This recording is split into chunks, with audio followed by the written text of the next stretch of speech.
Recording is on. É isso aí, significa que está gravando. Então, queridos, mais uma vez sejam bem-vindos a mais um bate-papo, né? Mais uma aula do nosso estudo aqui de hoje, né? Do nosso estudo de Apocalipse. E ah, hoje a gente vai entrar no versículo de número 7, é isso mesmo, né? A gente vai entrar aqui no versículo 7. E no versículo 7 tem algumas coisinhas assim bem legais mesmo que eu separei, tá? Para a gente poder estar conversando sobre o assunto, tá bom? Então, versículo 7 do livro do Apocalipse, se alguém puder ler para nós é o que está escrito lá, né? Alguém pode ler para nós, por favor?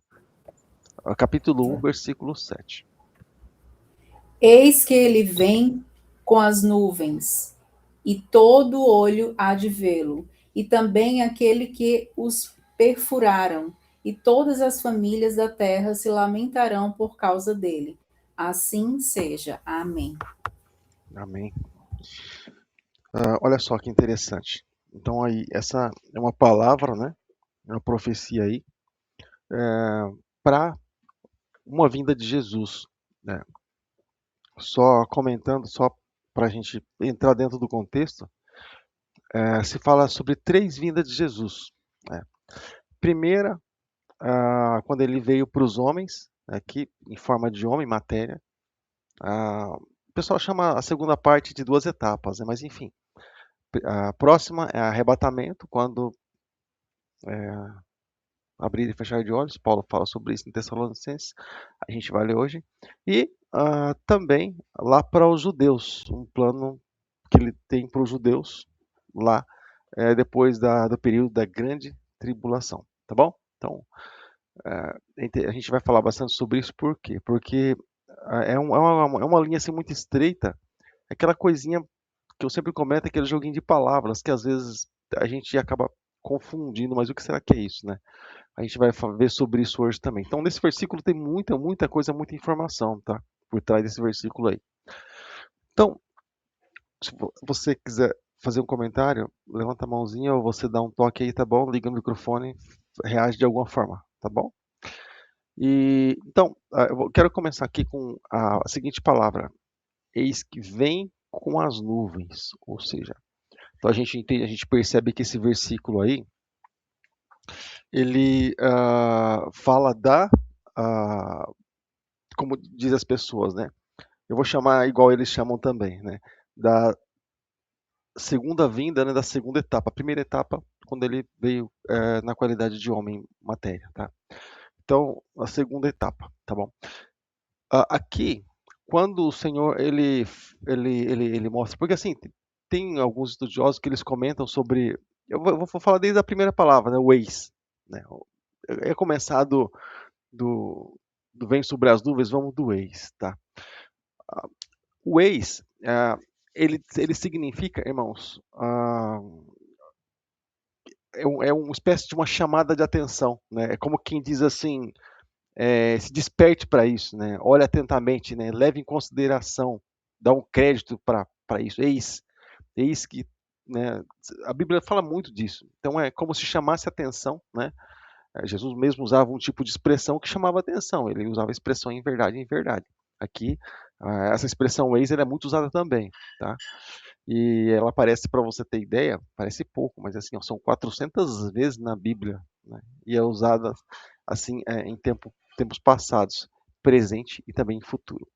E quando a gente fala assim sobre esse essa esperança, né, para uns e esse horror para outros, porque essa vinda de Jesus, irmãos, tanto arrebatamento como também lá depois da tribulação, é esperança para alguns, alegria, satisfação, alívio, né?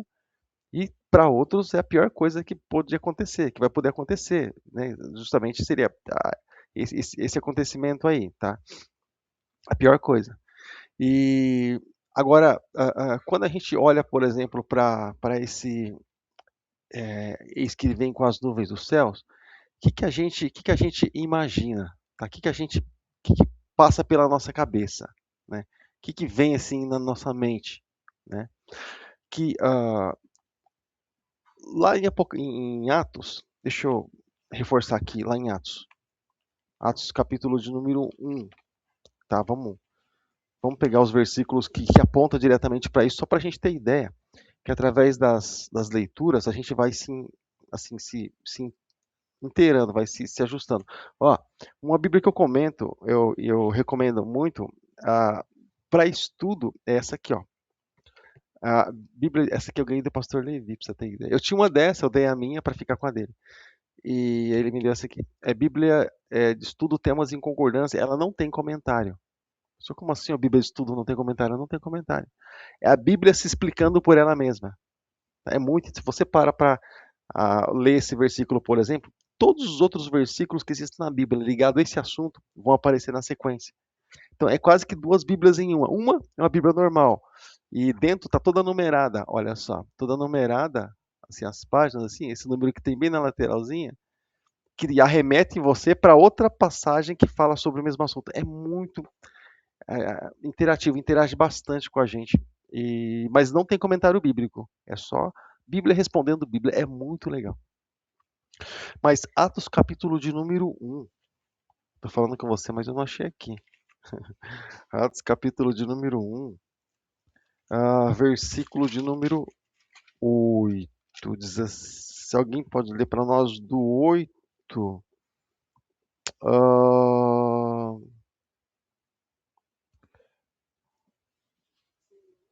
Deixa eu ver aqui. Lê a partir do versículo 6, irmãos. Pode ir lendo, a partir do versículo 6. Aí depois eu digo para você até quando, tá?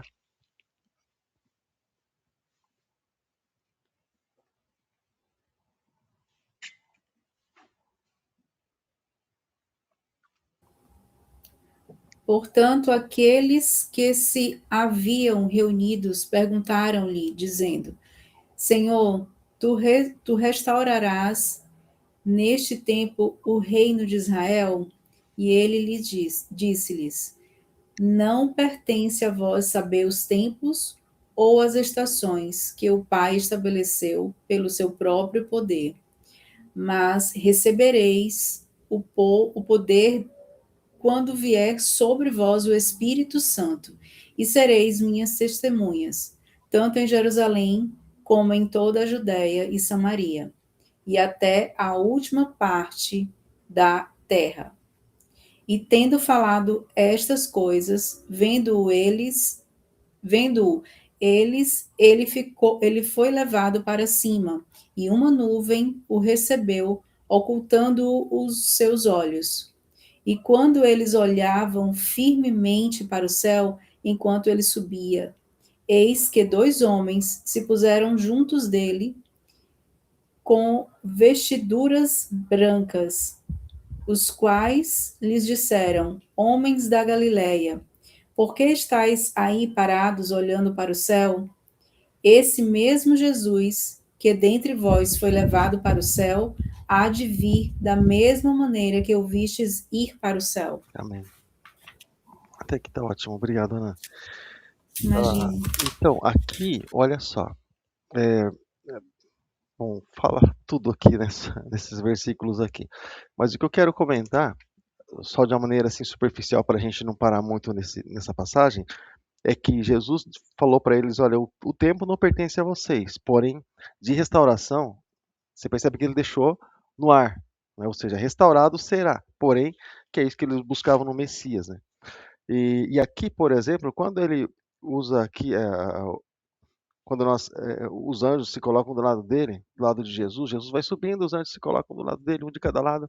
Aí ele usa a expressão direta de varões galileus. Então, ele estava se referindo a varões galileus, uma passagem específica, né? Aqueles ali da Judéia. Aliás, aqueles judeus ali. Então, Jesus, os anjos disseram que assim como eles viram Jesus subir, eles vão ver também Jesus descer. Ou seja, aí a gente entra naquela questão: todo olho verá, né? Todo olho verá, porém, algo local, né? Porque isso é específico para os do Oriente Médio, lá para aquele povo lá, para os judeus, para aqueles que rejeitaram Jesus. A gente vai ver mais isso detalhadamente, tá? Porque assim, é bem diferente daquilo que vai acontecer com a gente, tá bom? A vinda de Jesus para os judeus depois da tribulação do que para nós aqui nesse tempo de graça, né, da igreja, tá bom? Qualquer comentário, tá bom? Pode se manifestar.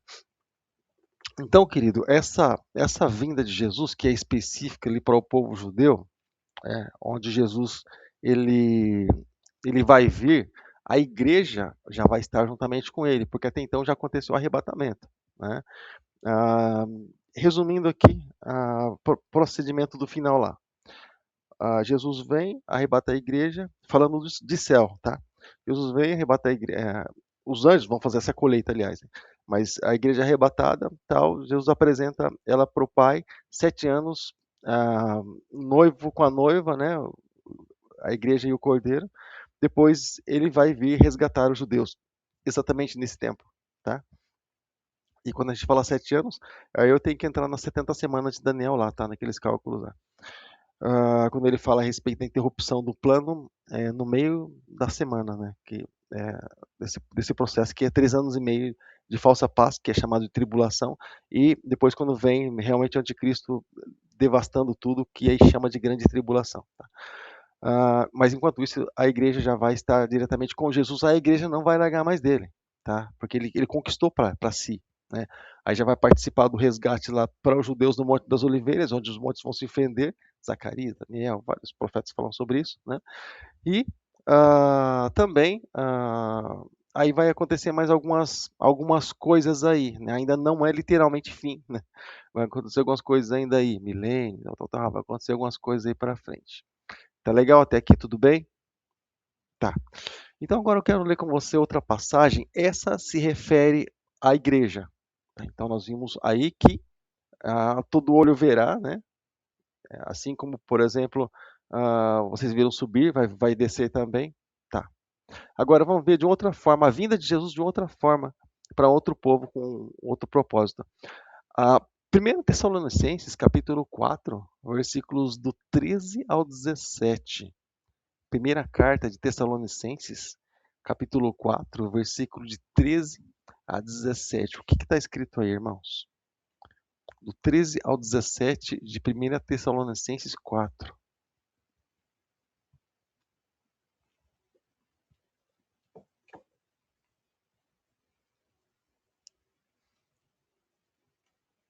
É bem interessante a gente tá lendo, né? Porque aí não fica ali diretamente só nas palavras, né? 1 Tessalonicenses, capítulo 4, versículos do 13 ao 17. Fica à vontade, tá bom? Vocês vão tão quietinho?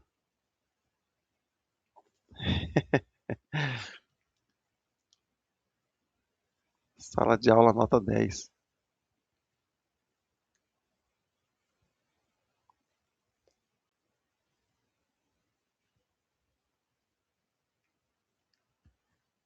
Primeira Tessalonicenses, capítulo 4, versículos do 13 ao 17. Tudo bem?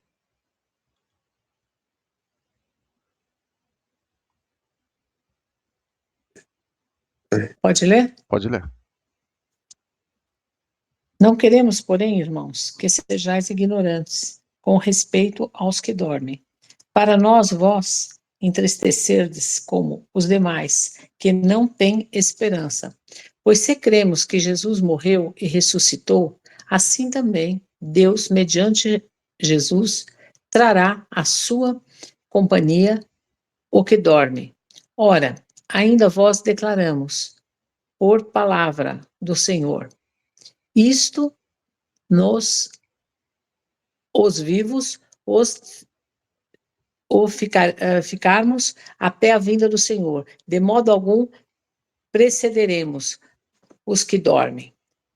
Porquanto o Senhor mesmo, dada a sua palavra de ordem, ouvida a voz dos arcanjos e ressoada a trombeta de Deus, descerá dos céus e os mortos em Cristo ressuscitarão primeiro. Depois nós, os vivos, que os ficarmos, seremos arrebatados juntamente com ele entre as nuvens para o encontro do Senhor nos ares, e assim estaremos para sempre com o Senhor. Consolai-vos, pois, uns aos outros com esta palavra. Amém. Amém. Amém. Só falar minha tradução aqui, ficou um pouquinho assim. Porque o mesmo, no 16, porque o mesmo Senhor descerá do céu com alarido e com voz de arcanjo, e com a trombeta de Deus, e os que morreram em Cristo ressuscitarão primeiro. Uhum. Uma tradução, eu costumo dizer assim que uma tradução ela não é diferente da outra, ela complementa. É como a gente por ler, por exemplo, os livros sinóticos, né, que o pessoal chama, né, os evangelhos sinóticos, que é Mateus, Marcos, Lucas. São evangelhos semelhantes, porém eles mostram assim um raio de visão diferenciado, uma visão diferente um do outro, mas a mesma passagem. E é como que um completasse o outro, né? Um detalhe que um não comentou, o outro acaba comentando, mas as traduções, principalmente quando a gente fala assim em hebraico, o grego é uma língua assim, um pouco mais pobrezinha, mas assim o hebraico, principalmente, uma palavra tem 2, 3 significados, coisa que às vezes não se encontra significado na língua portuguesa. Eles procuram colocar algo assim meio que semelhante, meio próximo, né? Mas é um complemento. Por isso que a gente, usando essas várias traduções, é interessante, por quê? Porque uma complementa a outra. Para entender, às vezes, um texto, você pegar 3 ou 4 traduções, às vezes já consegue literalmente entender sem um dicionário. Aí você consegue, sem um dicionário. Uma tradução só, assim, fica bastante coisa no ar. Mas, assim, as várias traduções, uma complementa a outra, né? Ela passa, é um acréscimo, né? Vamos dizer assim. Tá bom? Mas olha só. Aqui, então, a gente entendeu, né? A gente percebeu que o arrebatamento ele vai ser exatamente dessa forma, né? Vai ser exatamente dessa forma. E eu tenho o costume de comentar, né? Ó, por exemplo, aqui, deixa eu tirar essa texto meu da frente, ó. Jesus, eu travei, dei a travadinha, destravei. Esse computador meu trava fácil.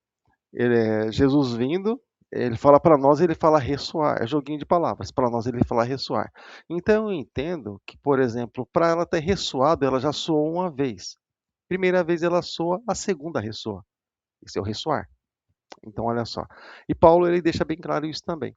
Então quando ele fala assim, ele falando para nós, ele fala de ressoar.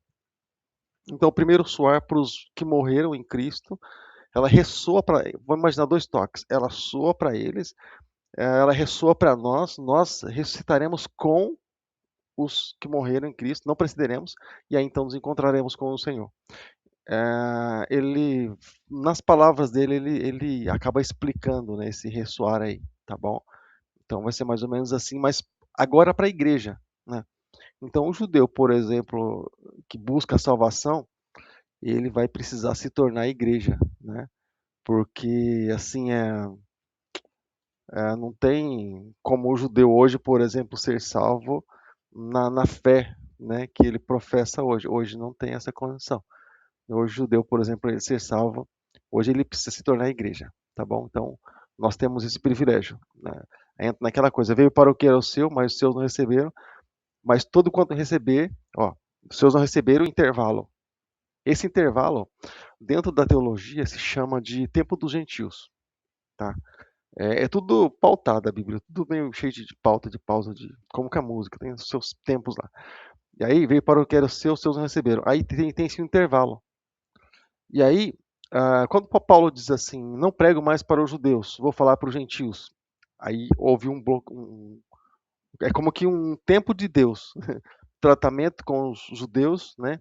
E as ovelhas de outro aprisco que João fala no Evangelho lá, que viria até ele, né?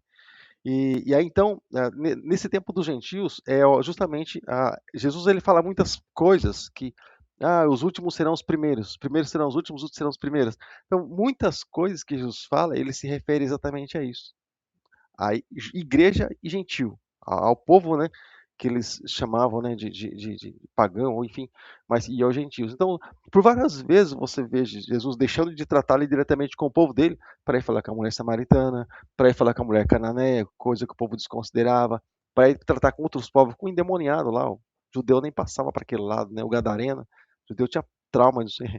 Então, por várias vezes, Jesus deu algumas demonstrações nas falas dele, né, mas também os evangelistas, eles falam muito sobre isso, e os apóstolos falam sobre isso, né?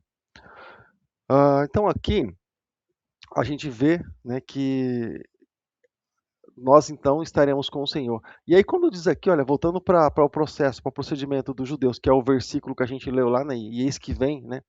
Esse eis que vem, né? Esse despertar, então, esse chamar de atenção, por quê? Esse chamar de atenção. Porque literalmente vai chamar a atenção de todas as nações da época. Lá em Apocalipse fala de todas as raças, tribos, línguas, porém, isso é regional, tá? Isso é é que nem, por exemplo, Jesus, né? Tem um povo aí que fala que Jesus foi pregar nas Américas, tá? Um Jesus aí de meio loiro, olhos azuis, aquela coisa toda, nem parece judeu, né? Mas enfim, Jesus que a gente vê pintado assim por aí. Mas Jesus é judeu, então judeu é judeu. Se você olhar para a cara do judeu, você conhece, você sabe que ele é judeu, poxa. Tem como. Ele é como um argentino, olha para o argentino você vê. Ele tem povo que é diferente, né? Tem povo que você olha para ele e você fala, rapaz, esse aqui, né? Então o judeu ele é um sujeito diferenciado, né? Aquele que, claro, que não passou por esse processo de mistura de raças, né? Mas então, quando ele diz assim, eis que vem, né? O foco, né, vai chamar a atenção do mundo, porque justamente a expectativa do povo judeu é exatamente essa. Eles passaram por um problema de decepção lá no passado, né, porque para o judeu Jesus, o Messias ainda não veio, né, e vão se decepcionar lá na frente. Quando, por exemplo, a gente vai ver sobre isso lá na frente, não vai adiantar muito, que quando o anticristo se colocar, por exemplo, né, ali em Israel, e como o que resolve tudo, eu falei desses conflitos, né, o anticristo é que vai conseguir fazer esse tratado de paz, literalmente, né? O Trump já está dando essas deixas aí para ver como é que vai acontecer. Não, eles vão preparando o povo, na verdade. Toda notícia que acontece na mídia, tudo aquilo, desde o passado, desde dos Jacksons lá, vou falar de coisa do passado, dos antigos, falo de coisa antiga, né? Desde os Jackson lá, desde os desenhos, muitos desenhos, assim, eles vêm mostrando desenhos, muitos filmes até mesmo também, vêm mostrando sobre o futuro. Por quê? Porque eles têm a cartilha deles, os senhores do mundo têm a cartilha. Nós temos a nossa cartilha, que é a Bíblia Sagrada, e ela vai se cumprir todinha. Porém, os senhores do mundo também têm a cartilha deles. Eles sabem exatamente o que vai acontecer. Eles sabem perfeitamente. Então eles começam a dar deixa. O criador dos Simpsons lá acertou de novo. O que acertou? Ele sabe o que vai acontecer. Tá tudo escrito. Tá tudo é só se cumprir, né? Como é que o pessoal estourando bomba para todo lado? O sujeito tem medo daquele da Rússia lá, como é que é o nome da Rússia lá? Presidente da Rússia? Putin. Os caras têm trauma do Putin. O Trump venceu a eleição, que já estava tudo marcado, carta marcada, já encostou do lado do homem lá. Daqui a pouco vai lá na Coreia. Meu, para. Então você vê que. E agora, por exemplo, tem uma outra coisa assim bem interessante que aconteceu essa semana, bem fresquinha aqui agora, eu vou estar passando para vocês, tá? E só para você ter ideia como essa ligação é muito forte, né? A gente sabe das coisas do céu, mas as coisas da terra também estão acontecendo. Por quê? Porque algumas coisas precisam acontecer aqui também para que Jesus ele volte. Você entendeu? É a redução de população mundial, é tudo meio que programado, né? E tem uma série de coisas que precisa acontecer para que Jesus volte, para que a palavra se cumpra. Ela se cumpre no céu, mas na terra também. Tem as coisas que acontecem aqui e o maestro aqui, é Satanás, ele está organizando tudo isso. Então, aqui, por exemplo, eu quero ler um outro trecho com você sobre, a gente já vai entrar nisso, eu vou estar passando um link para você estar procurando depois sobre a notícia que eu estava vendo essa semana. O que está escrito em Mateus capítulo 26, versículo 64. Tá? Eu vou fazer uma pergunta para os irmãos. A gente já vai ler Mateus 6, 56. 64. 26, 64. Deixa eu fazer uma pergunta para os irmãos. Quem foi, porque a gente vai estar dentro disso, né, hoje, né? Para os irmãos, quem foi que crucificou Jesus Cristo? Foi judeu? Foi gentil, né? Foi os romanos? Quem foi que crucificou Jesus Cristo, irmãos? Quem vocês acham que foi? Tá desligado seu microfone.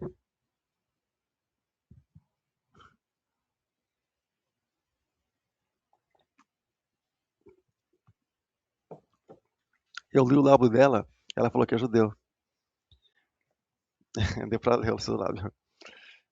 Quem foi que crucificou Jesus Cristo? Mais alguém? Tá. Tá. Então, olha só. Tem muita questão a respeito de quem crucificou Jesus ou não. Tá?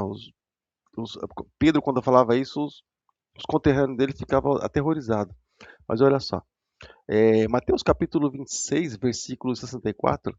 Os irmãos se sentem confortáveis lendo ou não? Senão eu leio. Os irmãos, o que vocês acham? Tanto faz. Então tá, deixa eu ler isso aqui. Diz assim, olha só. Tu mesmo o disseste, respondeu Jesus, mas eu digo que todos vós chegará o dia em que vereis o Filho do Homem assentado à direita do poderoso, né, Senhor Deus, e vindo sobre as nuvens do céu. Então, olha só, aqui ele está falando para o povo dele lá, o povo específico, né, ou seja, predições, né, contemporâneas feitas pelos apóstolos, né, e ali pelo próprio Cristo Jesus também. Aqui no capítulo 24, do versículo 30, está escrito assim, capítulo 24, do versículo 30 de Mateus, diz assim, já passo para vocês lerem, tá? Mas diz assim, olha, então aparecerá no céu o sinal do Filho do Homem, isso é visível, tá? E todas as nações da terra se lamentarão e verão o Filho do Homem vindo nas nuvens com poder e grande glória. Olha só, eles vão fazer o quê? Eles vão se lamentar. Por que eles vão se lamentar? É o que eu comentei. Para uns, é alegria. É a solução, é a resposta. Quem dera Jesus viesse exatamente agora. Amanhã não precisa trabalhar, não precisa descansar, no final de semana, no culto domingo a gente vai participar do louvorzão lá no céu, né? Que coral de anjo lá, aquela orquestra maravilhosa, né? Senhor, né? Isso é maravilha, bom demais. Mas, enfim, né? Enquanto isso não acontece, a gente fica celebrando aqui mesmo, né? Mas olha só. Então, por que para alguns vai ser um terror? Né? Por que eles vão ter que lamentar? Lamento, pranto, choro, arrependimento, uma coisa, é um pesar, né? Porque justamente eles rejeitaram o Jesus Cristo, né? Eles rejeitaram. Quando, por exemplo, eu comentei sobre isso já no caminho da crucificação, as mulheres lá chorando, batendo nos peitos, dizendo assim, o que estão fazendo com esse homem, com esse justo, né? Ele é inocente, tal. Jesus se voltou e falou para eles, né? Para elas, não chore por mim, mas chore pelos seus filhos e pelos filhos dos vossos filhos, porque aí ele falou que dias virão, né? Aí ele falando a respeito do futuro, ou seja, exatamente desse tempo, né, dos tempos difíceis que viriam, ele falando a respeito da tribulação. A referência bíblica remete lá para a tribulação, Jesus comentando sobre isso. Então, para muitos, vai ser literalmente terror. Você imaginou, irmão? Você imaginou o sujeito que botou a lança do lado de Jesus, passou do outro lado, o sujeito encontrar com Jesus face a face? Meu Deus do céu. Se maltratar alguém aqui, aqueles videozinhos que a gente vê, né, videozinho rápido, né? Daqui a pouco você vê ele, você vai entregar o currículo, ele é o chefe. Você fala, meu Deus, tá complicado. Maltrata aqui, açoita, chicote, até sangrar, até deixar no chão, quase morto. Lá na frente, o homem sentado no trono, ele manda em tudo. Você vê. Que complicado, né, para alguns. Então, é justamente esse tipo de lamento, né? Justamente essa lamentação aí. Até aqui tudo bem? Beleza. Então, olha só. Então, aqui no versículo de número 30, de 24 de Mateus, fala exatamente isso. Como Jesus vai vir. Até então, né, na qualidade de cordeiro, né, Agora então vai vir na qualidade de rei, como João viu, né? Lá no comecinho, né? Ali com o cinturão, né? A gente vai ver sobre isso, aliás, com o cinturão assim no peito, já coroa na cabeça, olhos brilhando, né? E pés como latão reluzentes, enfim, como ele conseguiu comparar lá com as coisas que ele já conhecia, né? Isso que eles faziam antigamente, nos tempos primitivos aí. Mas, ou seja, Jesus vai vir exatamente desse jeito, em glória, né?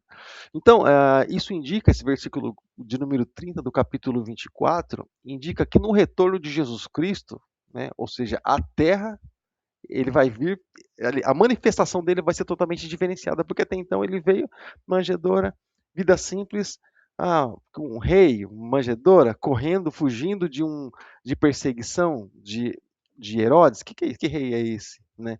Mas agora, literalmente, ele vai vir e aí eles vão entender, né? Esse que eles imaginavam, exatamente o que vai vir, eles Tá vão dando entender. ressonância aí, pastor. Ressonância? Do que será que é? Será que tem uma coisa ligada? Tá tudo desligado aqui, né? Aqui tá normal. O que será que é? Acho que eu vou desligar meu reverb. Vou desligar meu reverb. Vamos lá. Vou tirar meus efeitos. Vamos lá. Tá. Então, o anticristo, querido, ele vai assumir um espaço na Terra Santa, que é o que a gente está quase que presenciando hoje, né? Para você ver o quanto está perto da vinda de Jesus. E olha só, isso fisicamente, na região de Palestina, naquela região lá. Agora, olha só que interessante, queridos. O anticristo, o próprio anticristo, ele vai ter comandado e ele vai ter, na vinda de Jesus, nesse tempo, nessa época, ele vai ter praticamente conquistado, né, a Terra Santa, conquistado Israel, porque isso faz parte do projeto, né, isso faz parte do plano. Né? Ele vai vir como quem resolve o problema das nações. Jesus vem e leva a igreja, olha o terror, Jesus vem e leva a igreja, a culpa vai sobre quem? Sobre Jesus. Né? O mundo é o que é porque Jesus, né? Então, agora, aí o anticristo chega, como quem diz assim, consertando aparentemente as coisas, dá com a mão, tira com a outra, né? Vem aparentemente consertando as coisas. Lá na frente, no segundo período, né? Entrando na grande tribulação, os 3 anos e meio finais, aí ele mostra realmente quem ele é. Aí os judeus param para entender, porque ele vai buscar justamente a adoração, né? Ali no terceiro templo, que, segundo alguns estudiosos, comentam sobre o fato de estar em processo de construção, terceiro templo em Israel, enfim. A questão é que para eles não tem problema de tempo de construção isso aí, eles não tem problema nenhum. Eles têm tudo na mão, eles não têm problema nenhum com relação a isso. Mas exatamente nesse lugar, nesse terceiro templo, que ele vai buscar realmente adoração e vai voltar aos sacrifícios. Os profetas falam sobre isso, né? E aquela coisa toda de Antigo Testamento. Né? Porque para eles o Messias ainda não veio. Então, agora, uma notícia que apareceu esses dias atrás aí. Olha só. Alguém ouviu falar a respeito do novo líder lá do Irã? Alguém ouviu falar, não? Então, o que vocês ouviram falar sobre ele?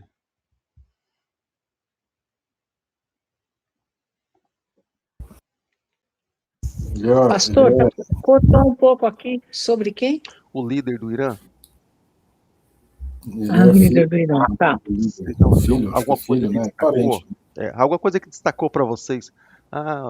Se levantou um novo líder e tal. Alguma dessas falas destacou para vocês ou não? Acho que como o ouvido de vocês captou isso. Ou nada assim chamou muita atenção? Eu falo assim porque minha esposa, ela corre desses negócios. E eu começo a assistir, ela corre. Eu falo, rapaz, isso tem relação com a gente, né? Ela corre, ela não quer ficar vendo sobre guerra, não, e tal. Eu falei, tá, então, olha só. Olha a notícia, eu vou colocar o link até aqui, depois vocês podem ver, mas eu vou colocar o link também lá nos grupos, tá? E no grupo da igreja também vou colocar. Olha o que foi a CIA, né? Ela passou essa informação, Serviço Nacional de Inteligência, né? Dos Estados Unidos lá, um dos serviços que eles têm, né? Os mais conceituados pelo menos. Mas foi passada essa informação de que o líder do Irã é gay. E aí você vai falar o quê então, né? Mas, pastor, cada um é o que é, e é o que escolhe ser. Não vou entrar na questão do certo ou errado, né? Vou entrar nessa questão. Vou entrar na questão da opção. Optou, quer dizer, mas e aí? Né? Não estou entrando diretamente nessa questão. A questão é que quando eu falo assim, que o líder é gay, soou um sino aqui. Por que soou um sino? Olha o que diz a palavra, irmãos. Olha só a proximidade de tudo isso. Olha o que diz a palavra. Daniel, capítulo 11, versículo de número 37. Você pode ler na sua tradução? A gente vai juntar uma coisa com a outra. Tá? Livro de Daniel, capítulo 11, versículo de número 37. Olha só, que coisa que fala sobre isso. Eu vou ler aqui para você, daqui a pouco você pode ler na sua também, mas olha só. Não terá esse líder do anticristo, esse que vai reinar, o filho da perdição, né? Olha só, uma das inscrições dele, não terá respeito aos deuses dos seus pais, olha só, nem desejo de mulheres. Eu já li em várias traduções, né? Algumas diz por amor das mulheres, alguma coisa assim. Tá? A tradução que eu achei bem assim, interessante mesmo, não lembro qual é, que diz ele não ter afinidade por mulheres. Eu achei isso bem interessante, essa tradução. Nem qualquer Deus, porque sobre tudo se engrandecerá. Perfil anticristo. Agora vem aqui, aí a gente vê que o sujeito que se levanta lá tem esse perfil. Você fala assim, poxa, e, primeiro porque os caras abominam essa coisa, né? Esse tipo de comportamento, né? De desvio de comportamento. E agora um próprio líder da nação se levanta nessa qualificação. Ou seja, você percebe a palavra de Deus como ela não cai por terra? Ela se combina todinha. Pode ser, é o que eu comentei, irmãos. Se Deus, costume dos antigos, o maior é o primogênito e ele vai herdar tudo. A bênção do Pai está sobre ele. Como aconteceu com Jesus, que era o primogênito, tantos outros. A bênção, ele assume, o pai morreu, ele assume, né? Na falta do pai, ele assume a casa, é responsável pelos irmãos, enfim. Ele, ele é o primogênito, ele é assim que está escrito. Se, por exemplo, Deus disser que que o maior servirá ao menor, o maior vai servir o menor e pronto. Você entendeu? Foi o que aconteceu com Isaac e Jacó, foi o que aconteceu com tantos outros, né? Com Jacó e Esaú, perdão. Aconteceu com tantos outros, né? O menor vai servir o maior. E assim foi. Ou seja, primogênito não assumiu, mas o outro assumiu no lugar dele. Os filhos de Israel foi assim. Quando o José achou que o pai dele tinha confundido os filhos, né?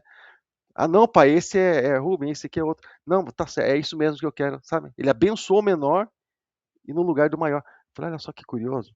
Então, quando Deus diz que as coisas vão ser, nada, absolutamente nada vai fugir do controle daquilo que ele diz. Quando, por exemplo, a Bíblia diz assim, olha só, já vou voltar no texto. Nenhum dos seus ossos será quebrado. Por que não vai quebrar os ossos? Era o processo que aqueles, por exemplo, que morriam, eles eram um pouco mais fortes, eles sustentavam um pouco mais. O peso na cruz, crucificação, crucifixão, ele morre asfixiado. Aí vem ele, quando ele não aguenta mais de fraqueza, vem, solta o corpo ali, ele morre asfixiado, aí entrega mesmo. Só que Jesus era fortão, porque ele apanhou e estava lá, né? E olha só, o judeu é assim, eles são fortes. Aí olha só, resistentes, olha só. Aí, só que Jesus não podia que os seus ossos fossem quebrados, porque estava escrito na palavra, né? O Salmo 22 também fala sobre isso e tantas outras passagens. Mas olha só, aí vai, quebrou o osso da direita, o sujeito apaga, morre. Vai, quebra o osso da esquerda, o sujeito vai apagar, morre. Mas quando chegar em Jesus, ficaram admirados. Por quê? Porque ele já tinha morrido. Como assim? Jesus, ele tinha o poder da vida dele. Quando ele diz, Pai, nas tuas mãos entrego o meu espírito, ou seja, não tem necessidade de quebrar o osso porque ele já morreu. Você entende? Ele se entregou, literalmente ele se entregou. Ninguém fez o que fez com ele, ele se entregou. Ele é bem claro quando ele fala sobre isso. Tá? Então, ou seja, nada, absolutamente nada do que está escrito é por um acaso, nada do que Deus falou vai passar sem se cumprir. E essas coisas aí, por exemplo, no mundo e no sistema, isso vai literalmente acontecer. Tá? Então, quando eu ouvi, por exemplo, essa notícia durante essa semana, eu falei, rapaz, olha só o que está acontecendo por aqui. Estou copiando o link aqui. Vou deixar bem. Vou abrir aqui o chat, tá? Vou colocar bem aqui, mas depois não se preocupa não, tá? Eu vou colocar também lá no, no grupo, né? E para a gente poder tá vendo mais tarde, tá? O grupo da igreja aqui, da igreja, abre aqui para mim. Ele travou. Gravando tudo aqui, irmãos. Bom, eu fechei aqui o grupo da igreja. Pastor, Oi. qual que é o capítulo de Daniel? Daniel capítulo 11, versículo 37. Eu vou colocar aqui de novo para vocês. Tá bom. Mas já anotei aqui. Já anotou? Meu computador tá travando tudo aqui hoje. Hoje ele tá uma belezinha. Tá comportadinho hoje. Então, irmãos, deixa eu continuar aqui. Tá. Então, o livro de Daniel, ele fala exatamente sobre isso, né? Sobre o fato de o anticristo não ter afinidade por mulheres. Agora, olha só. A passagem de Zacarias, capítulo 12, versículo 10, também faz. Vou colocar aqui melhor. Daniel 37, né? E aí, Zacarias, capítulo 12, versículo 10, também faz essa colocação aí, fica mais fácil acompanhar aí. Então, a base, né, para essa predição e para essa profecia, né, é que todos os que o transpassaram, todos aqueles que o transpassaram, olharão, estarão de frente, exatamente de frente com ele, diz esse versículo. Todos, absolutamente todos, estarão de frente com Jesus Cristo. Né, diz aí o versículo de número 7. Ou seja, eles encontrarão Jesus, né, de uma outra forma, num outro modelo, né? Ou seja, eles plantearão, como está escrito, né? Eles plantearão como quem planteia o unigênito, né? Amargamente, como quem chora pelo primogênito, diz aí o livro do profeta Zacarias, tá bom? E então essa passagem de Mateus 24, 64 também fala desse acontecimento, né? Sobre quando eles virem, eles olharem, eles enxergarem Jesus assentado ali à direita do Pai, como Jesus mesmo falou, né, que tinha um reino, né, e que ele viria, eles viriam, Jesus, os anjos subindo e descendo e tal, ele falou sobre isso também, né, fazendo uma menção em algumas coisas a respeito de futuro, e exatamente nesse momento que vai acontecer essa intervenção no céu, onde o Filho do Homem, que assim ele se referia, né, ali diante de todas as tribos, todas as nações, todas as raças, todos aqueles que o rejeitaram, eles lamentarão, tá bom? Então, durante a vida terrena, como nós comentamos, Jesus ele dava muitos sinais, né? E, embora ele fosse o próprio sinal, né? Mas ele dava muitos sinais, né? Vamos ler aí o que está escrito em Lucas capítulo 11, versículo 30. Alguém pode ler para nós? Lucas capítulo 11, versículo de número 30. Eu vou estar até colocando aqui. Lucas capítulo 11, versículo de número 30.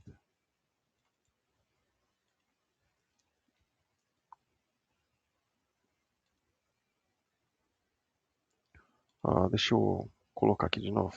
Lucas 11, 30. Tá. Porque assim como Jonas foi um sinal para os ninivitas, o Filho do Homem também o será para esta geração. Uhum. Aí ele falando sobre morte e ressurreição, né? Dos 3 dias, Jonas no ventre do peixe, ele falando sobre esse processo aí. Então o que ele está fazendo? O tempo todo dando toque de exatamente como é que vai acontecer. Só que ele falava assim, né, e ele tinha essa dificuldade de entender, primeiro porque os olhos dele estavam fechados, né, devido ao orgulho que eles já tinham também dentro de si, né? No próprio mandato de Jesus, né, no ID, os judeus tiveram essa dificuldade. Ele é um povo assim, bem fechado entre eles mesmos, né? E eles tiveram essa dificuldade e a perseguição precisou vir para que eles literalmente se espalhassem, aí o evangelho viesse a ser pregado em todo o canto da terra, porque eles queriam Jesus só para eles, né? Isso os discípulos que conheciam a palavra, tá? Mesmo diante de um mandato de Jesus, mesmo assim eles ficaram no cantinho deles. É claro, com medo da perseguição, porém, ficaram no cantinho deles. Enquanto a perseguição ela não veio literalmente, aí eles tiveram que se espalhar, não deu para permanecer, não. O evangelho se estendeu. Tá? Nisso aí você vai encontrar também em Atos, tá, que eu estou falando para você, quando, por exemplo, Paulo ele chega a alguns lugares para pregar, com Priscila e Áquila, um dos personagens, funciona assim, tá? Ele chega para pregar o evangelho, por exemplo, Apolo também, ele chega para pregar o evangelho, por exemplo, e só que assim, eles já conheciam a palavra. Como assim eles já conheciam a palavra? Porque no Pentecoste já havia uma nação reunida ali, onde foi o falar em línguas e tal, e cada um ouviu no seu idioma, depois eles voltaram cada um para a sua nação, já voltaram com algo dentro de si.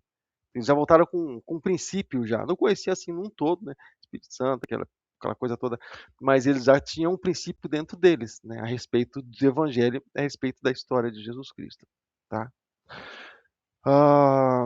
Então, Jesus, quando ele fala assim, sabe, Jesus falou aquilo, né, sobre o sinal de Jonas para aquela geração, né?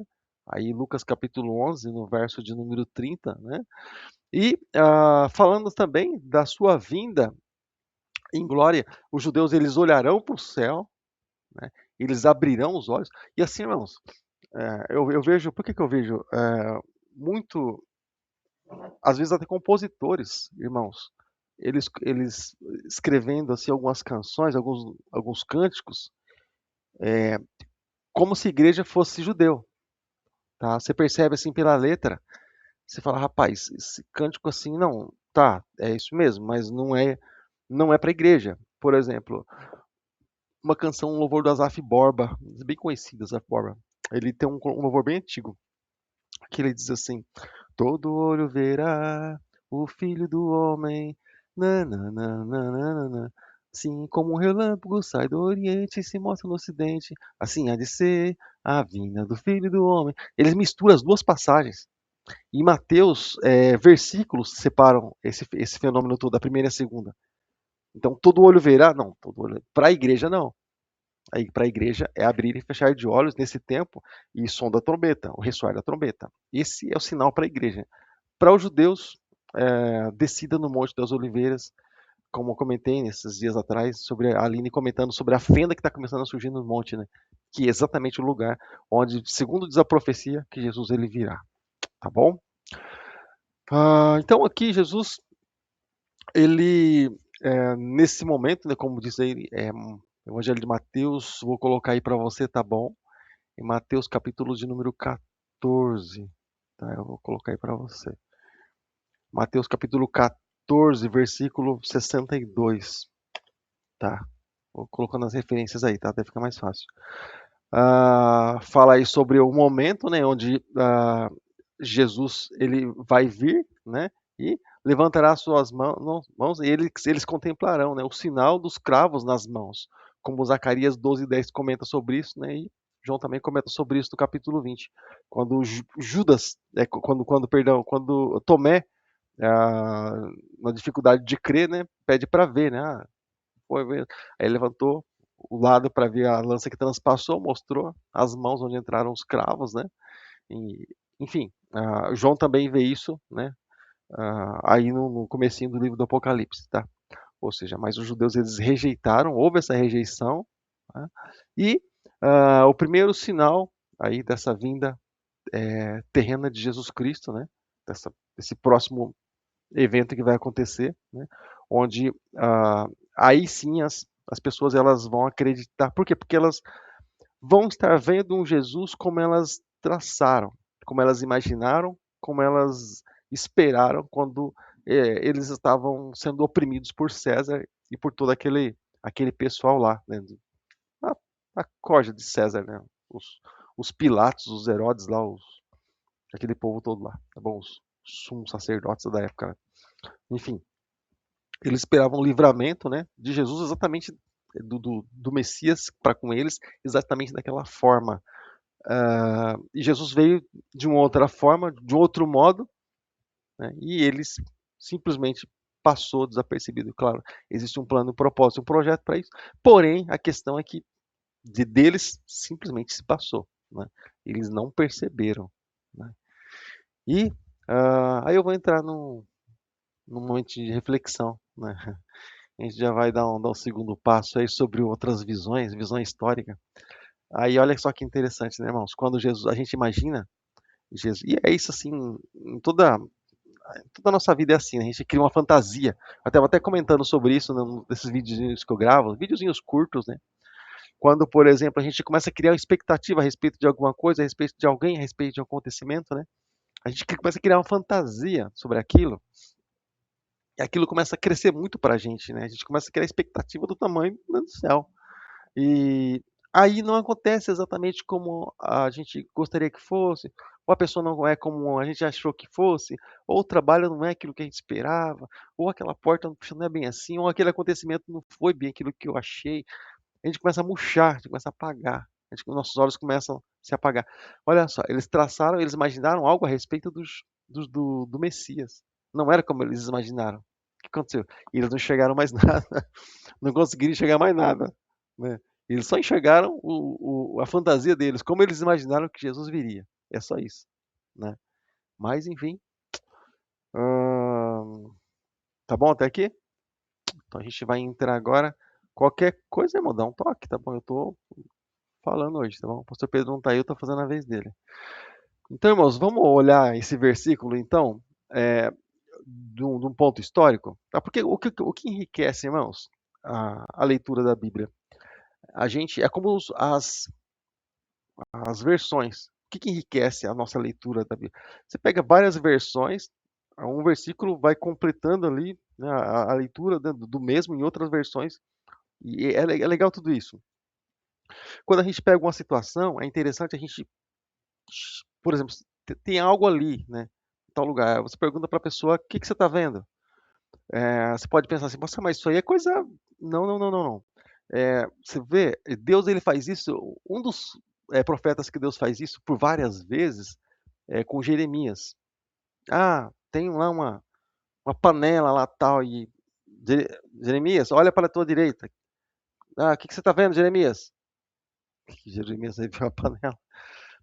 Senhor, eu vejo a panela. Ele disse, pois bem, viste a panela. Puf, a panela tomba para a direita, para o norte. E agora, Jeremias, o que você está vendo? Ela tombou para o norte, para a direita. Pois é, Jeremias, do norte virá o mal. Aí ele começa a explicar, porque ele quer que Jeremias, quando Paulo diz assim, irmãos, não é coisa nova. Quando Paulo diz assim, que vocês têm o mesmo sentimento que houve em Cristo Jesus, exatamente isso. Jeremias, você está vendo a mesma coisa aqui, ó? Se você não tiver, eu alinho sua visão e te explico, senão... Você entendeu? Então, é como quando Paulo diz que age em vós o mesmo sentimento que houve em Cristo Jesus, ele começa a descrever algumas coisas ali abaixo, alguns versículos posteriores. É bem interessante, mostra assim, o perfil do cristão, né, e da maneira de comportamento. Ali, Deus ele fala com Jeremias, né, claro, alinhando a visão, né, porque ele era o profeta, estava ali representando Deus, tinha que ter essa visão, né, ali alinhada com a visão de Deus, tá? Mas aqui, olhando para essa visão histórica, a gente poderia apresentar a visão teológica, visão, enfim, escatológica sobre vários versículos, mas enfim, trazendo para cá, quando ele fala assim sobre a vinda de Jesus Cristo, né, essa vinda aí, fala sobre a glória divina, ou seja, já modificando um pouco, mas assim, quando fala poder e grande glória, se imagina, mas já fala com a glória divina, ou seja, aquilo que eles disseram de Jesus, eles ali no pé da cruz. Se tu és o Cristo, por que não desce então aí? O que está fazendo pendurado na cruz? Ótimo, legal aqui, ó. Então, ele vindo exatamente dessa forma, vai representar justamente, né, vai simbolizar realmente a glória divina. Aquilo que ele disse ali, na ponta da orelha dos discípulos, me dado todo o poder nos céus e na terra. Eles vão presenciar exatamente isso, né?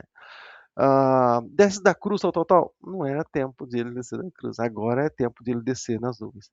Então, indica ali a presença, indica majestade, indica autoridade. Esse processo, né, de descida de Jesus ali nas nuvens, mostrando, né, o seu poder e grande glória, tá bom? Para os primeiros cristãos, para os cristãos primitivos, para aqueles que vieram antes de nós, Jesus, ele é o Filho do Homem glorificado, como ele mesmo já comentou, e Pedro, Tiago e João já viram isso antes de ele ser glorificado, né? Vocês se lembram disso, desse evento ou não? Vocês se lembram do evento de Jesus, alguns verem Jesus glorificado antes dele ser glorificado? Vocês se lembram disso? Tá? Mostrou isso no Monte da Transfiguração, né? Quando subiram lá Pedro, Tiago e João, os outros ficaram lá embaixo, né? E apareceu lá glorificado Jesus e Elias e Moisés, né? Ali juntamente com Jesus, conversando ali, diz os evangelistas, né? Ou seja, mas eles já viram antes isso. Então eles já começaram a ter ideia. E Jesus falou para eles não falarem sobre isso antes que acontecesse. Não comenta ainda não, tá? Tem tempo para tudo. Segura um pouquinho aí, segura as emoções aí. Então, para eles, Jesus é o Filho do Homem, né? O Messias, né? Glorificado, né? E compartilhando ali da autoridade, né? Divina, da autoridade que ele recebeu da parte do Pai. Quando ele me disse, me dá todo o poder nos céus e na terra, eu vou quebrar também um mito, né? Daquilo que a gente ouve tanto, né? O fato de maior, menor, aquela coisa toda, aquele processo todo, né? Alguns comentam, Jesus é menor ou é maior que o Pai, né? Em algum momento Jesus falou que é menor que o Pai. Então Jesus, como que é isso, né, irmãos? A Bíblia ela fala de tudo isso, né? É o que eu comentei, dependendo de que olhos que a gente tem para a Bíblia, ou de que olhos que a gente tem para aquilo que a gente está olhando, o que a gente quer enxergar. Por que eu falo que a gente quer enxergar? Porque sabe aquelas coisas que falam para a gente, mas a gente entende outra? Dependendo do que a gente está pensando, dependendo da situação que a gente está passando, do que tem aqui dentro da gente, os nossos olhos fazem a gente ver coisa que não é, nossos ouvidos fazem a gente ouvir coisa que não é. E aí vai, tá? Não vou entrar muito nessa questão não, né? Agora, mas aí vai. Agora aqui, querido, quando a palavra do Senhor ela diz assim que dentro desse contexto aqui, ó, que para eles, né? Eles viram Jesus, eles viram o Cristo, eles viram o Messias, eles viram essa autoridade, né? Quando eles dizem todo olho verá, alguns irmãos ainda vão ver Jesus como, né? Porque a Bíblia diz que ainda nesse tempo alguns vão praguejar. A gente vai ler daqui a pouco aí, nos próximos dias, o livro do Apocalipse. Ainda assim, alguns vão praguejar, mesmo vendo Jesus ali glorificado. Olha só. Então, aquilo que a gente comenta, o que a gente quer ver, qual é a nossa intenção, o que a gente quer ver, né? A gente quer ver Jesus, aquilo que ele tem mostrado para a gente, como ele quer se manifestar para a gente, né? A gente desenha um Jesus Cristo, né? Como às vezes a frustração da vida, né? Não é só uma entrega para a nossa vida diante de Jesus Cristo e vamos viver dia após dia, não. Claro, a gente tem que fazer a nossa parte, mas assim, a gente quer ver alguma coisa, mas não quer ver alguma coisa por pagar o preço por aquilo. Às vezes a gente quer ver alguma coisa porque os nossos olhos querem enxergar alguma coisa, faz questão de enxergar alguma coisa, mesmo muitas vezes não tendo lógica nem sentido. Mas a gente quer enxergar. A gente quer que seja como a gente quer que seja, né? Sabe aquela historinha? E às vezes as coisas não são bem assim. Aqui, olha só. A vinda de Jesus aqui ela vai ser visível, né? João ele fala assim de uma maneira bem direta. Vai ser visível, vai ser pública e vai ser universal, ou seja, as pessoas que estão lá, eles vão, né, vão contemplar. Porém, que a gente vai falar muito sobre isso, eu não quero estar adiantando. Mas muitos, não só judeus, tá, mas muitos gentios, muitos daqueles que não fazem parte do cristianismo, eles vão ficar para a tribulação, né, e aquilo que nós comentamos, irmãos, depois que sair o Espírito Santo daqui, né, que é aquele o precursor de Jesus, né? E não tem motivo mais nenhum. Se agora muitos já não encontram, depois menos ainda vai se encontrar motivo, razão para fazer alguma coisa relacionada a Deus, tá? Se hoje o povo já não tem muita vontade, mais para frente, irmãos, né?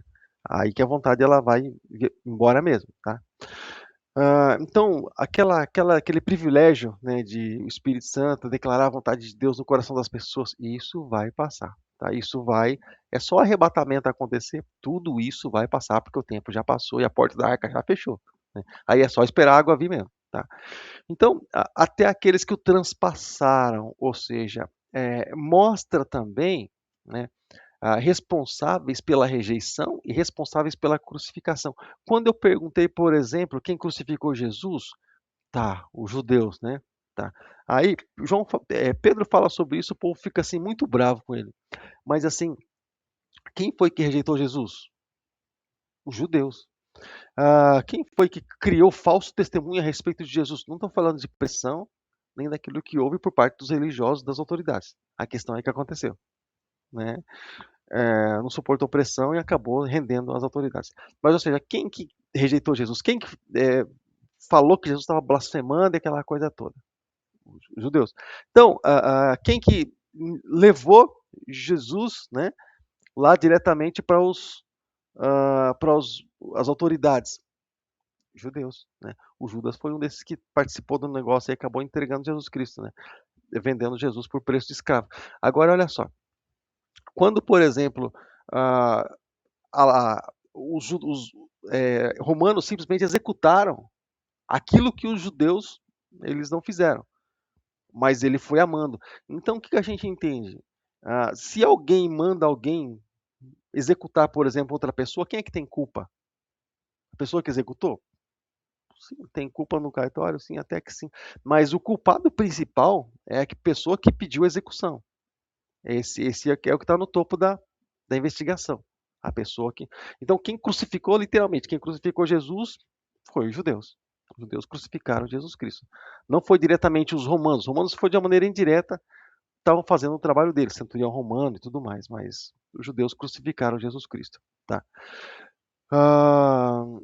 Então, esse texto, então, ele mostra, né, a rejeição, mostra aqueles que ignoraram, mostra os que se opuseram a Jesus Cristo, né, e o transpassaram, aqueles que violentaram, literalmente, né, espancaram, enfim, até a morte. Eu cito sempre um versículo que diz no livro do profeta Isaías, né, onde diz que eles arrancaram suas barbas, né, ou seja, é tortura que a Bíblia não descreve no detalhe, né, do Evangelho, mas não é para qualquer um não, tá? Não é para qualquer um, né? É o que ele disse, literalmente. Se fizeram isso com madeiro verde, quanto mais com madeiro seco. Vocês não vão aguentar, vocês vão quebrar e não vai dar certo. Então, mas assim, quando fala a expressão ele vem aqui trazendo pelo lado histórico, né, indica, por exemplo, uma certeza de que ele vem literalmente de uma forma absoluta, né, ou seja, um evento determinado por Deus, quando se fala sobre a vinda de Jesus, quando se fala tanto sobre arrebatamento, como também no processo depois da tribulação. Tá? Ou seja, é não condicionado à vontade humana, ou seja, não depende de a gente querer que Jesus venha ou não. Né? A nossa alma pode sentir prazer na vinda de Jesus, mas ela não depende diretamente do homem que Jesus venha ou não.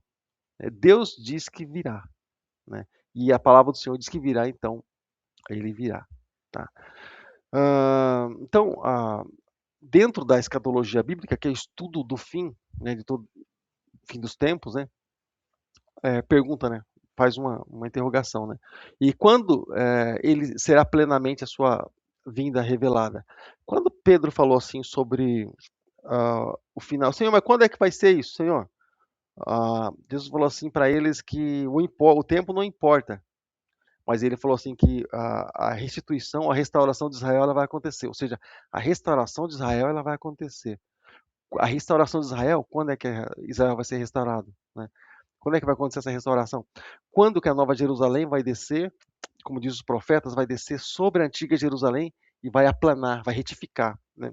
Os montes serão retificados. Fala sobre isso num CD que eu comentei dias atrás aqui, CD Companhia de João Batista Davi Silva, Casa de Davi, lá um dos primeiros CDs deles, né, fala sobre isso, né, que os montes serão retificados, serão aplanados, né, e a nova Jerusalém vai descer sobre a antiga Jerusalém, é uma coisa assim bem interessante. Já tem uma cidade quase que soterrada e outra por cima, já quase que tem, né? Só fala cidade alta, cidade baixa, mas a nova Jerusalém vai descer sobre a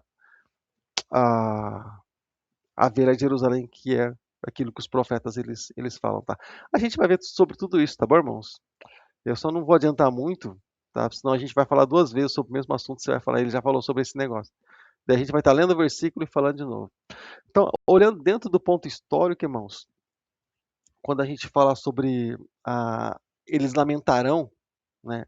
Ou até mesmo aquilo que vem para o futuro, eles lamentarão. É algo que vai acontecer. Mas olha só. Então quer dizer que eles vão se arrepender, pastor? Não. Eles lamentarão.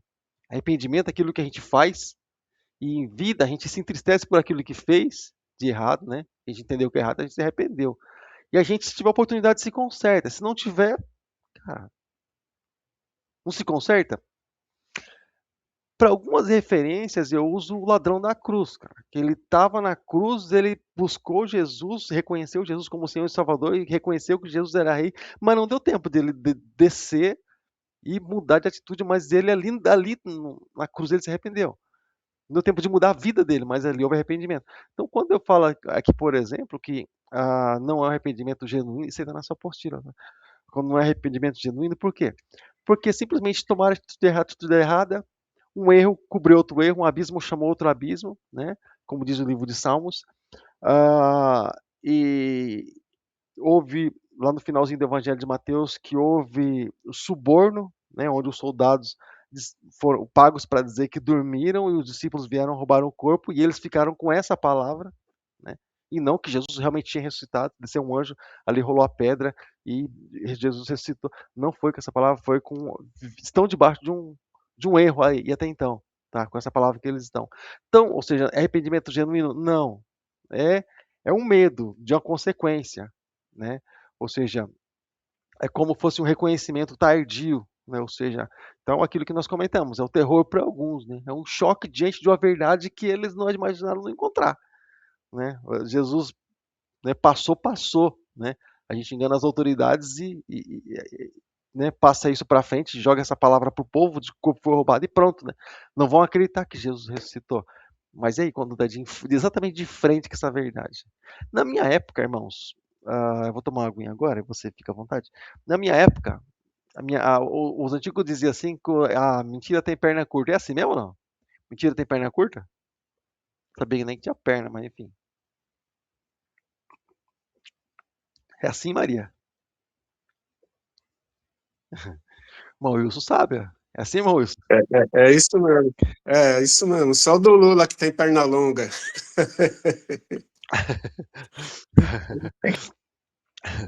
O dia dele ainda vai chegar ainda. A dele tá bem longuinha mesmo, a perna dele. Esse aí tá. E anja a perna pro Lula, né? O Lula tem várias, né? Tem. Esse aí tem. Ele não é gato, não, mas assim, já falaram até que ele teve mais de uma vida. Os sósias aí. Os comunistas aí têm os seus sósias aí, né? Os dele. Mas a perna não é dele, não, viu? Não é dele. Vem por aí. Mas, olha só. Então, então esse versículo ele afirma, né, que todo olho ele vai ver, ou seja, então dos que estão lá, eu quero entrar um pouco mais nesse assunto, irmãos. Por que eu falei que eu quero gastar pelo menos uma aulinha, irmãos, em cada versículo? Porque eu quero cavucar um pouquinho, como diz o antigo, cavucar um pouquinho. Quando diz que todo olho verá, irmão, significa que ninguém vai ficar excluído ou de fora de estar enxergando exatamente aquilo que aconteceu. O povo rejeitou? Olha lá, que o povo rejeitou, ou seja, ele vai aparecer num dos lugares mais altos que existe lá, sobre o monte, né? E vai estar lá, junto com a igreja, olha só, junto com aqueles que eram desprezados pelos judeus.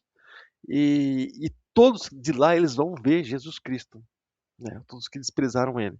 Ou seja, nenhuma nação vai estar isenta, né? Ou seja, passado, presente e futuro. Então, quando a gente olha assim, irmãos, a gente imagina, né?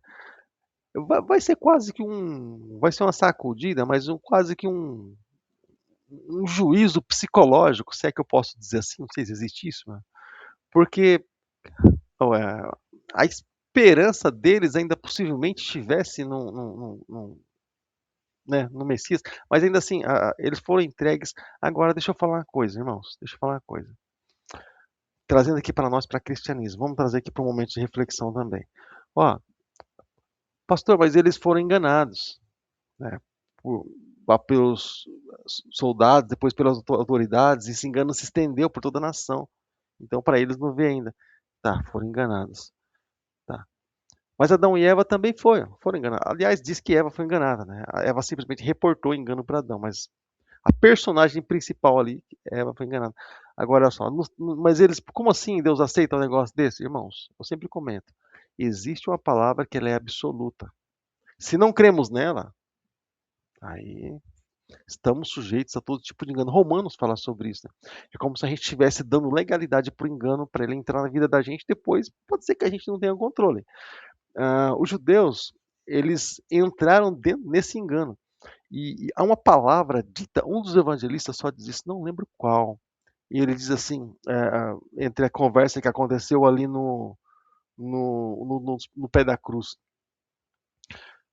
que o sangue desse homem, que o sangue desse justo, caia sobre os filhos dos nossos filhos. Olha só. O que ele estava trazendo? Ele estava estendendo aquele erro por toda a geração, por toda a nação. Ele não tinha ideia do que ele estava falando. Ele não tinha ideia. Então ele trouxe aquilo para a nação, para o povo. Então, dentro de tudo isso, né, olha só, é, é, eles vão encontrar com o abismo que chama abismo, né? Então eles vão encontrar com tudo isso, ou seja, então a vinda de Jesus aqui, né, como eu comentei, é uma esperança para uns, terror para outro. Então, para a igreja, a vinda de Jesus é consolo, é justiça, né, é redenção final. Para o mundo, como é que vai ser isso? A gente lê sempre no versículo da ceia. Não vou ler de novo, que a gente já leu esses dias atrás aí. Mas para o mundo, o que vai ser isso, né? Vai ser confrontação, porque no mundo cada um tem sua razão, cada um tem seu modo de ser, né? Mas enfim, vai ser confronto, vai ser juízo, vai ser perda de falsas seguranças, tá, irmãos? Porque muitas pessoas elas têm segurança exagerada daquilo que se diz futuro, mesmo não conhecendo quem é o dono do futuro. Tá? Elas têm uma segurança muito grande sobre o futuro para viver simplesmente uma vida, né, desordenada. Então, uma afirmação, aquilo que a gente pode dizer, por exemplo, sobre a vinda de Jesus, né, é conserto para uns, desajuste para outros, né? Dentro de uma visão pastoral, como é que a gente pode chamar isso, irmãos? Eu comento que a gente pode bater um papo, irmãos, de várias formas, né? A gente pode bater um papo, por exemplo, como amigo, ou, né? A gente pode bater um papo, por exemplo, como com o pastor, ou a gente pode bater um papo, né? Dependendo de como a gente. Eu tinha dificuldade de entender essas coisas, irmãos. Tinha um amigo meu, ele era pastor, assim, ele era muito duro, assim, para falar assim, relacionado às coisas de Deus. E as pessoas falavam assim, mas é fulano, pessoal, assim, o lado pessoal dele é muito legal. Eu falei, como é que alguém pode ser duas pessoas assim? Não pode, fulano é fulano em todo lugar. Mas não é, irmãos. Dependendo do que você vai tratar, o profissional, ele é profissional, por exemplo, na empresa. Ele sai de lá, a função lá ficou, aqui é a vida dele. Aqui, irmãos, olha que interessante. Quando, por exemplo, a gente fala aqui sobre essa visão pastoral, como é que a gente vê tudo isso, né? Como é que a gente consegue ver uma... Porque cada lugar que a gente está, a gente se posiciona de uma forma, tá? Como é que dentro de uma visão pastoral a gente pode ver isso aí, irmãos? Como esperança em meio à perseguição, tá? Porque é como, por exemplo, quando eu falo, por exemplo, que é fácil a gente falar, mas difícil a gente viver, eu estou mostrando os dois lados meus, por exemplo. É fácil eu subir no altar, por exemplo, e dizer, irmãos, creia, continua firme e permanece na fé. Tá, mas quando o vento sopra na minha porta, bate de frente aqui, como diz lá Mateus 7, né? E sopra os rios e vem, aquela coisa toda. Aí, ou seja, eu me colocando no outro lado, o lado igreja, lado do povo. Agora, olha só, aqui, por exemplo, para nós aqui, na qualidade nossa, é esperança, irmãos, em meio à perseguição. É certeza, irmãos, de que a injustiça, ela não teria uma outra saída, uma outra palavra, mas ela iria realmente sim, ter um final de tudo isso. De que a fidelidade, irmãos, sustentada pela promessa da vinda de Cristo. Paulo ele diz assim, que aquele que prometeu ele é fiel. Alguma outra passagem ele diz, digna é essa palavra de aceitação, ou seja, ela merece ser aceita, porque é uma verdade. Então, para nós hoje, na qualidade de igreja, sentando, né, colocando ali na qualidade de igreja nós hoje, o que a gente pode entender, né? Como que a gente pode se comportar diante de tudo isso, né? Vigilância, né? Santidade. Quando eu falo santidade, irmãos, não é aquela coisa de alguém nascer puro e sempre ser puro. Não estou falando disso. Eu estou falando de algo que é conquistado, né? Algo que foi conquistado por alguém e recebemos isso, né? Houve mancha nas vestes, mas ela foi purificada, foi embranquecida. O escritor mesmo, né? O pregador lá disse que, quando eu falo pregador, que ele se refere assim no livro de Eclesiastes, tá? Que nunca falte o óleo sobre a cabeça, que sejam sempre brancas as suas vestes e nunca falte o óleo sobre a sua cabeça. Que sempre sejam brancas, não significa que nem sempre foi, né? Ou seja, passou a ser, mas que permaneça assim, tá? Entendi. Então, quando a gente fala em santidade, a gente fala mais ou menos isso aí, né? E a gente aqui na qualidade de igreja, a gente carrega alguns, eu vou ter usar isso, alguns traumas, algumas coisas na nossa vida que pode parecer ser algo assim, algo muito perigoso. Pode parecer, irmãos, ser, como diz o Salmo 103, né? Que é um salmo de ação de graças, nos arremete ao passado para a gente lembrar daquilo que Deus fez na nossa vida e dar graças a Ele, ação de graças. Mas assim também é algo que é muito perigoso, assim, olhar o passado, dependendo de como a gente olha o passado, enxerga o passado. Por quê? Porque a gente já tem uma base, a gente já viveu nele, sabe? Então, muita gente olha para o passado, eu falo que às vezes a pessoa olha mais para trás do que para frente. É assim que funciona. Ela fala, se eu for falar para vocês algo, por exemplo, sobre o meu dia, vou estar falando sobre o que, irmãos? Hã? Passado? Pois é. A gente fala mais daquilo que está lá atrás do que coisa que está lá na frente. Então, quando a gente olha muito para o passado, algo desperta dentro de nós, né? Dependendo do que sentimos lá, ou dependendo da oportunidade que não tivemos, enfim, sei lá, né? E nessa daí, muitos pela fraqueza, né? Judas passou por isso, né? Ele fez algo tal, pensando em alguma coisa, quando se arrependeu, né? As pessoas não aceitaram o dinheiro de volta e a situação também não podia reverter. Aí ele foi e tomou decisão, né, de se enforcar. Mas enfim, quando a gente olha aqui para essa visão, né? Eu vou voltar aqui, né? Para essa questão de igreja, né? Testemunho, a visão igreja, testemunho fiel, né? Enquanto há tempo, ou seja, há tempo de a gente testemunhar a fidelidade de Deus, porém entender que nossa vida também é como que um livro lido pelas costas. O tempo todo nos vem, o tempo todo percebe em nós, mesmo a gente não falando e muitas vezes mesmo nem conhecendo a gente. Falam de nós e sondam nós pelas costas. Então a gente dá testemunha até de boca fechada e de costas. Tá? Esperança firme, irmãos, em Cristo Jesus, coisa real, tá? Então a igreja ela não vive esperando ali diretamente, irmãos, ver. A gente vê aquilo que está escrito e aquilo, por exemplo, sobre o líder do Irã. Então, está escrito, né? Deus precisa descer do céu para falar de novo para mim, para confirmar. Não, ele já falou, já confirmou, já deixou escrito e tem alguém acendendo essa palavra no nosso coração todos os dias, com o Espírito Santo. Não tem alguém lembrando nós. Então, o ver para crer é coisa do homem do baú lá e ele já morreu, né? Então, não é assim perfil da igreja, pelo contrário. A igreja já ouviu e creu, né? Então, aquilo que nós falamos, nós, assim, acreditamos em alguém que nós não vimos, nós nunca vimos. Nós nunca vimos. Jesus, irmão, Jesus passou por Ibiúna, por aí, não? Nas ruas de Ibiúna, aí, não passou? Jesus não passou por aí? O senhor não viu Jesus por aí? Nunca viu? Não? Nunca passou por aí, rapaz? Ele nunca foi aí? Ibiúna? Jesus? Povo de Biúna. É que não tá dando que não tá para dando pra ouvir, ouvir, tá tá com cortando. ressonância aí. Apareceu que seu sinal estava fraco aí. Entendi. A internet aqui de um tempo para cá, Tá. ela caiu bastante. Mas, ou seja, nós, que eu perguntei se você tinha ouvido Jesus passar por aí. Não, ele vive aqui. Ele mora aqui 24 horas. Amém. Mas vocês nunca viram ele? Nunca viram ele? Nunca Mas senti. Não, mas a gente sentimos sente. Então, olha só que A unção interessante. dele é poderosa. História, a isso é presença. maravilhoso. Mas olha só que interessante. A gente acredita em alguém que a gente nunca viu. Você vê? Então, a nossa fé é algo diferente. A gente é um povo diferente. Você acreditar em alguém que você nunca viu, aí, né?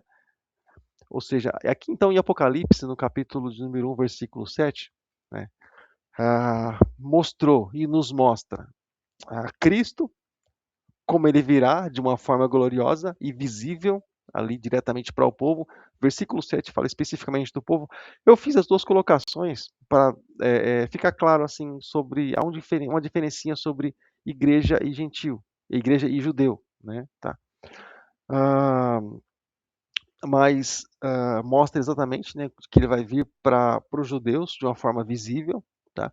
E toda a humanidade será confrontada com a verdade, tá? Porque é uma vinda ali que vai assustar muitos. Os que vão ser aqueles que vão se achegar a Cristo, não, mas muitos vão ser confrontados nisso, né? E a vinda de Cristo é esperança para os fiéis, né? E juízo para os que o rejeitaram ou aqueles que rejeitam, né? Então, encerrando aqui esse bate-papo do versículo 7 nessa apostila, que diz que a história ela caminha, né, de uma forma irreversível para esse final de tempos. Isso não dá para mudar, né? Isso é assim. Tem coisas que não dá para mudar na vida, na história. Essa é uma delas, né? Não dá para mudar aquilo que Deus disse que seria assim, tá bom? Então, Cristo breve voltará. Os sinais estão aí. Eu vou colocar esse link aí, tá? É, eu vou colocar ele em outros lugares aí também para vocês, tá? E mas quando a gente fala assim, não falta muito, irmãos. Eu vou só fazer um parênteses aqui, coisa rápida, tá? Quando a gente fala assim, não falta muito, eu não estou falando assim dia e hora. A gente fala de tempo. Ah, pastor, mas há 2000 anos também se falava. Paulo falava, tinha alguns até que queria parar de trabalhar. A gente pergunta assim, quantas profecias faltavam acontecer no tempo de Paulo? Muitas profecias. E elas aconteceram. Quantas profecias falta para acontecer antes do arrebatamento? Que eu me lembre, não. Depois do arrebatamento, sim. Aí tem várias profecias para acontecer durante esse período, até. Mas antes, entre agora o nosso tempo e vinda de Jesus, o pessoal está se ajeitando aqui embaixo. Tratado de paz, deixando todo o cenário armado, câmeras, cada coisa que eu vejo, irmãos, eu me transporto para o que está escrito. Ó, esses dias, só para você ter ideia, olha só que interessante. Esses dias, o anticristo vai precisar fazer também aquela catança entre. A gente vai entrar nesse assunto, tá? Sobre sinal de besta, aquela coisa toda. Mas olha só que simples, irmãos. Olha só que simples identificar quem é quem no mundo hoje. Olha como é simples. Tudo isso eu vejo, seja inteligência artificial, seja essa tecnologia toda, tudo isso eu vejo como que um cenário, porque assim, Deus ele vê com o olho dele. Satanás ele não vê, irmãos. Ele trabalha por informações dos demônios e trabalha por informações. Esse tipo de cenário que está sendo armado hoje é literalmente é para quem quer ver todas as coisas ao mesmo tempo. Olha só, por exemplo, a polícia. Eles fazem algumas coisas assim, mostram tal, e como quem diz assim, a segurança, mas eles introduzem muitas coisas e permitem algum tipo de violência, de coisas acontecendo até então, né? Até mesmo as autoridades tiram a autoridade da própria polícia para permitir que isso aconteça, para eles virem com algum outro método que eles já queriam implantar. Que se eles implantassem, o povo pudesse, né? É como eu comentei, eu não gostaria que a rua da minha casa fosse vigiada, mas é. E para mim, de certa forma, traz certo conforto. Por quê? Segurança, né, irmãos? Mas só que assim, olha só que apareceu essa semana. Foi inaugurado com a polícia, com algumas viaturas da polícia já, um aparelho, tipo uma câmera, um, vou chamar de um aparelho, tá? Vou chamar de um aparelho.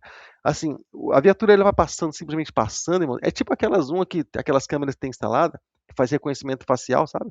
Que já identifica o sujeito que é procurado, tem algum problema, enfim. Isso aí é na viatura. viatura vai passando, opa, o sujeito lá e tal. A polícia já para lá, já para pegar o sujeito certo na hora certa, sem o cara, às vezes, né, nem esperar. Agora, olhando por um lado, olha só que interessante, né? Olhando por outro lado, quem ficar, irmãos, dentro de tudo isso, né, quem ficar na tribulação, você pode ter certeza, irmãos. Eu acredito que o infeliz vai usar todas as ferramentas que ele tem para fazer o que ele precisa fazer, né? Então não tem essa de arrebatamento, vamos se esconder. Não existe isso. Não existe. Ninguém compra, ninguém vende, ninguém comercializa se não tiver introduzido no sistema. Então, vai comer o quê? Viver do quê? Então não existe isso. Todo mundo é sondado o tempo todo hoje, irmãos. Isso aqui, ó, isso aqui é o jeito que mais sonda, né? Alguns falam assim, pô, deixa desligado tal, e deixa tal coisa desligada. Tá, você vai se conectar como? Você vai trabalhar como? Eu trabalho com conexão o dia todo, olhando para a carinha desse sujeito aqui. Eu trabalho com aplicativo. Como é que funciona? Não existe, não tem condição de você, entendeu? Hoje não tem. Então ele deixa a gente na dependência e depois introduz aquilo como quem diz assim, agora a gente está no controle. Então, o sistema ele é sistema único. Esse sistema de saúde, né? Sistema único de saúde é literalmente um sistema mundial. É quase que um sistema único. Todos nós somos vigiados, queiram ou não, o tempo todo. Aqui não adianta, termina aqui, eu desligo a câmera, tira ali do negocinho ali. Tá, mas você não sabe onde eu tô, quem eu sou, o que eu falo, que eu. Né? Olha só que interessante. Bom, não vou entrar muito nesse assunto não, para não estender. Mas, ou seja, o tempo todo eu desligo daqui, posso até desligar aqui, arrancar o webcam, mas tem outra aqui também, e tem um outra também no sistema, tem também aqui algumas coisas na internet, tem também, sabe que tem uma câmera aqui também, tem outra ali na frente, e tem outra, irmãos, todas essas centrais, a prefeitura fez um negócio aqui em Sorocaba, né, que por enquanto eu vejo assim, que foi algo que, eu vou encerrar com essa fala para não estender muito, eu vejo que foi algo que aparentemente foi legal, foi bom, foi uma iniciativa muito boa, mas eu vi também que foi algo que, a princípio, é como se ele dissesse assim: olha, a gente pode fazer isso, por enquanto a gente está pedindo. É assim, por exemplo, Irmã Maria, você tem uma câmera na casa da senhora, duas, três câmeras lá, uma dentro de casa, né, tal, e uma lá fora, lá no fundo. E aí, olha só, a senhora fala assim: eu quero colaborar com a polícia, né, se acontecer alguma coisa aqui, então eu cadastro minha câmera, né, na prefeitura lá, junto à GCM, né, Polícia Militar, enfim, eu faço meu cadastro. E aconteceu alguma coisa aqui nessa região, eles têm liberdade para entrar na câmera pelas informações que eu passei para eles puxarem alguma imagem que eles queiram, áudio, vídeo que eles queiram. Eles têm acesso a isso. Hoje a prefeitura já deu essa instrução, passou essa instrução, a gente tem essa possibilidade. Se a gente quiser, a gente pode passar, fica aí à disposição deles se eles precisarem. Agora, olha só, agora está espontâneo, mas e aí? Quando as coisas mudarem realmente? A gente já sentiu um pouco o que é ditadura. Você não pode nem pensar, não pode nem pensar. Eu falava sempre, quando você era julgado por palavra, pô, a gente tem liberdade de expressão, mas até então, você é julgado por palavra, cara, até então, né, ficou estreito, mas tudo bem. Mas quando você é julgado por pensamento, irmão Wilson, como é que faz? Julgado por pensamento? Por pensamento. Alguém passa, você olha, a pessoa já fala, o que que tá olhando aí? Mas eu nem falei nada. Mano. Você não pode olhar e nem pensar. É o extremo do extremo. Então, se a gente acha que não existe esse peso todo, existe. As pessoas se acostumaram e não perceberam, não estão percebendo o que está acontecendo. Mas agora imagine, isso porque a gente acha que é uma lua de mel nesse mundo que a gente vive. Agora imagine reinado do anticristo. Rapaz, ele pega tudo quanto é ferramenta que tem acesso e bora lá. Né? Haja tecnologia do Elon Musk para fechar o mundo todo. O cara vai, né? Vai ser só Deus na causa. Amém, queridos? Fica à vontade, tá bom? Eu estou encerrando por aqui, por hoje.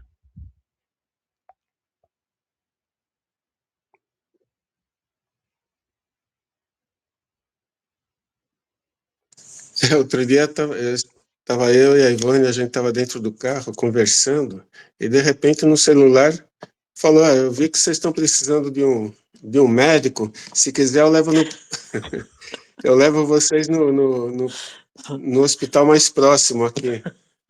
A gente está conversando aí do nada, então a gente é controlado e não sabe, viu? É muito controle. Outra coisinha só queria para encerrar também aqui, que você estava falando, né, que é crer sem ver. Foi isso? Olívio. Então, na primeira aula, você indicou esse livro aqui, Incendiados por Cristo. Eu terminei de ler.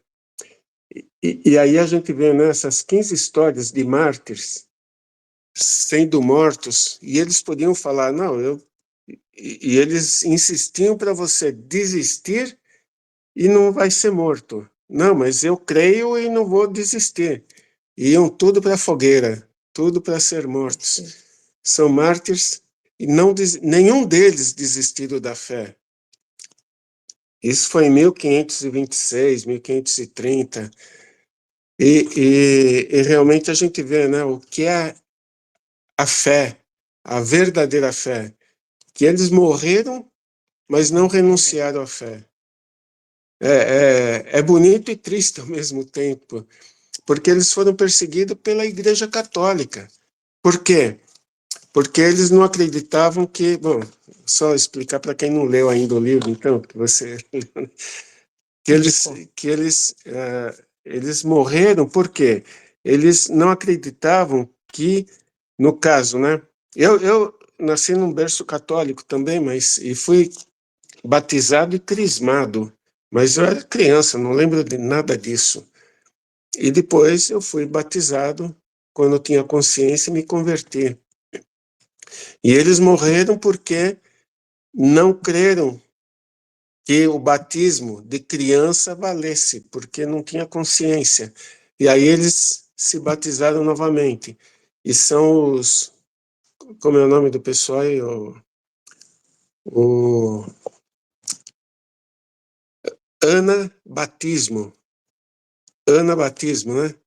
E aí eles começaram a formar essa tipo uma religião em cima das escrituras da Bíblia. E morreram todos por isso. E teve um até interessante, não sei se você vai lembrar agora, do Jacó. Meu, ele deu um show de Bíblia nos caras, deixando os caras tão nervosos. E acabou indo todos para a fogueira. Mas anabatistas, isso aí mesmo. Anabatista. Muito bom o livro, obrigado pela indicação. Se alguém quiser, está à disposição aqui.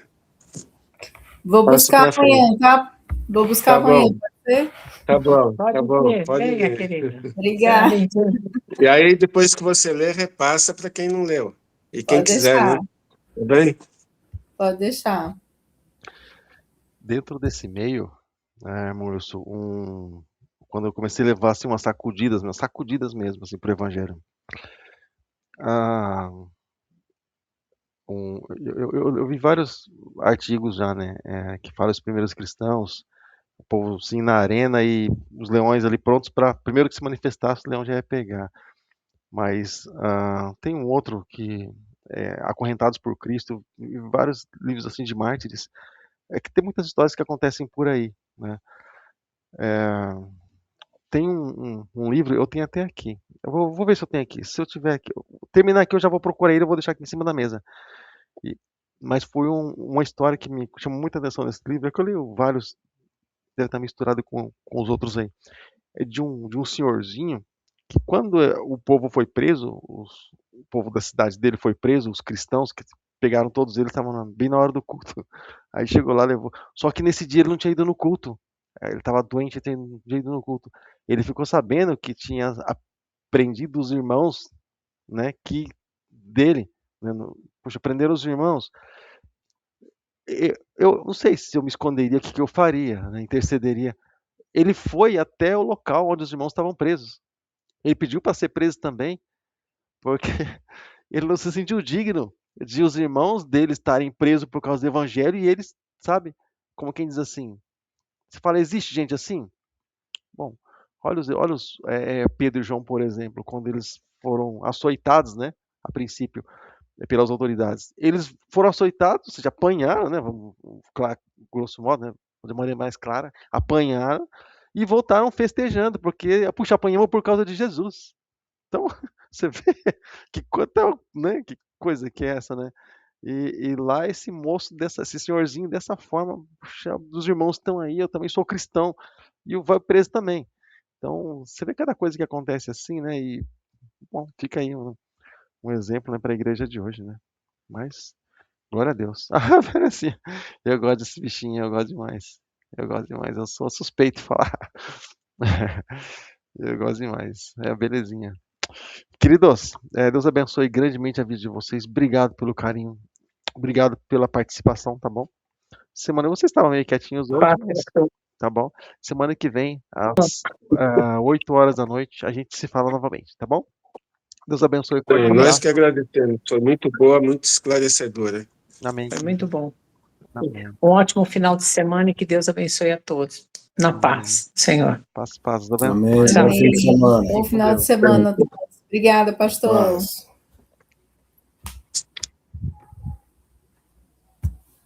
Eles queriam a chave da janela.